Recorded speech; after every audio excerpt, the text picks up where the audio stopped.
Hi, I'm Michael Mondragon for CreativePro. In this video, I'm going to show you how to take more control of your generative credits in Adobe Photoshop by knowing when you do and don't need to use AI.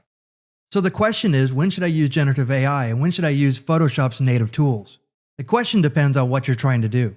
I'm starting with this simple image that has a few distracting objects.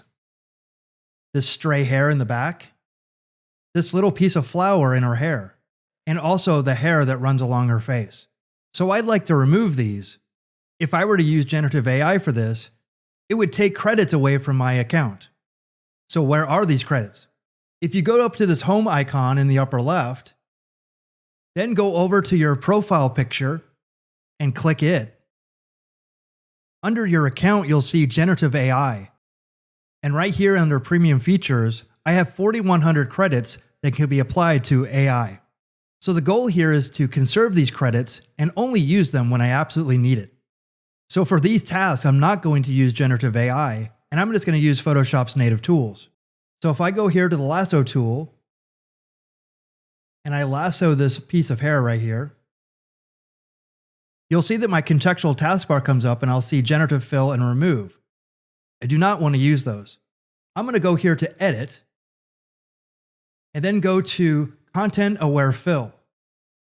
When I do that, this dialog box comes up and I see a preview of what I'm going to get.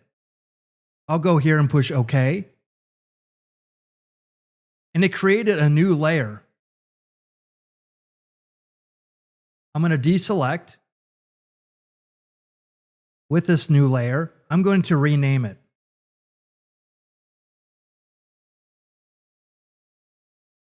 Let's zoom into these other areas. Another tool that I can use is right here, the Spot Healing Brush tool. Making sure I have a small brush, I'm going to click Sample All Layers and make sure Content Aware is selected. And if I go over this little piece of flower, it's going to remove that flower. Also, I can take the brush and run it along her face and remove that hair.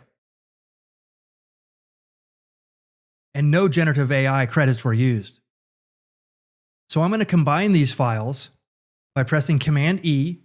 So those were very easy fixes using Photoshop's native tools. But what if the task was to take this picture and make it bigger on the left and the right? As I look at this photo, it would be very difficult to match this exact coloration right here. And as you can see, the jacket cuts off a bit. On this left side, I see that there's a bit of bokeh and also some banding. So this is going to be a challenge, and this is where I would use generative AI. So if I make this smaller, I'm going to drag this layer to the new layer, and I'll rename this new layer. If I go here to Image and I do Canvas Size, you'll see that the document width is 4798. I'll make this 6000 and just keep this right in the middle. Press OK. I'm going to get rid of this background layer so we can see the transparency. If I want to extend this using generative AI, all I have to do is this.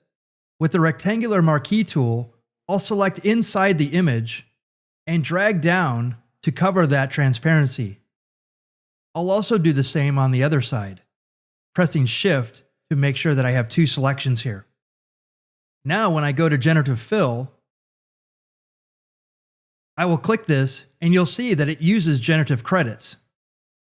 So I'll be taking away from my credit total here. I'll press OK. Using the Firefly model here, I'm going to leave this blank and just press Generate. It's now generating with Firefly Fill and Expand. On the right here, you'll see that I have three variations. Variation 1, Variation 2, and Variation 3. And as you see, it matched the bokeh quite well over here. So this is an instance where I would use generative AI over Photoshop's native tools. Knowing when to use AI is one of the easiest ways to stay in control of your workflow and use your generative credits for maximum results. Well, I hope you enjoyed this video. If you did, be sure to give it a like and subscribe to our channel. And for thousands more how-to articles and tutorials, visit our website, creativepro.com, and become a member today. Thanks for learning with us.